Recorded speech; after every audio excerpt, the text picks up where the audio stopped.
c'est la vie. Tout ce que nous faisons ou consommons utilise de l'eau. On appelle cela l'empreinte eau. Par exemple, quelle est l'empreinte eau d'un litre de biocarburant à base de soja? Réponse à la fin de ce reportage qui nous emmène aujourd'hui en Chine. Geoffroy et Loïc de la Tullé, deux frères aventuriers, ont décidé de suivre le cours du troisième plus grand fleuve du monde, le Yangtze-Kiang.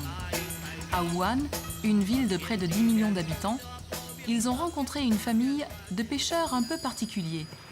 Je peux vous dire qu'on est drôlement contents parce qu'il y a des pêcheurs de fer, c'est leur métier, c'est-à-dire qu'au lieu de pêcher du poisson, ils pêchent du fer. Et ils nous ont proposé de venir passer une journée avec eux. La technique paraît simple. Une fois l'aimant jeté, il descend vers le fond et dérive avec le courant. Il faut alors une grande habileté au pilote pour maintenir son bateau au même endroit, ce qui permet aux pêcheurs de sentir quand l'aimant se fixe à une pièce de fer. Ils doivent y aller doucement parce que s'ils tirent trop fort, l'aimant se décroche et ils perdent leur pièce. C'est vraiment comme à la pêche.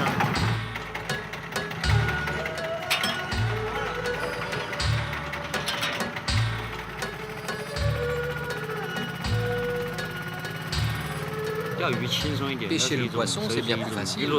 C'est un jeu. La pêche à l'aimant, c'est beaucoup plus physique. Mais les deux demandent des mains sensibles. Certaines zones sont plus propices que d'autres. Autour des ponts, par exemple, les ouvriers ont jeté ou laissé tomber des morceaux de fer.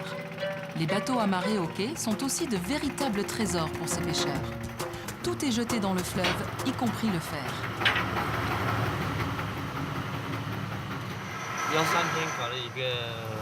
On a mis 3 jours pour tirer du fond notre plus belle prise. C'était un cylindre gros comme ça, d'environ 1 mètre de diamètre. Une personne pouvait se mettre dedans.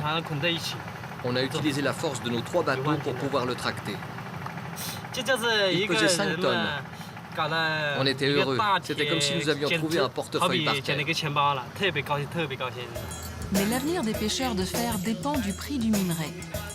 Comme la demande de fer en Chine est en hausse, son prix augmente et les gens hésitent à le jeter. Quand on a commencé ce métier en 1992, le fer usagé était systématiquement jeté dans le fleuve.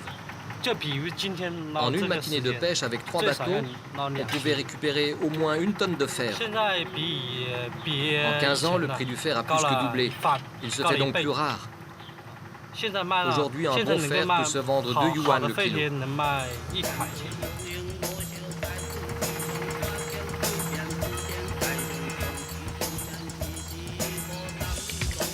C'est tout pour aujourd'hui.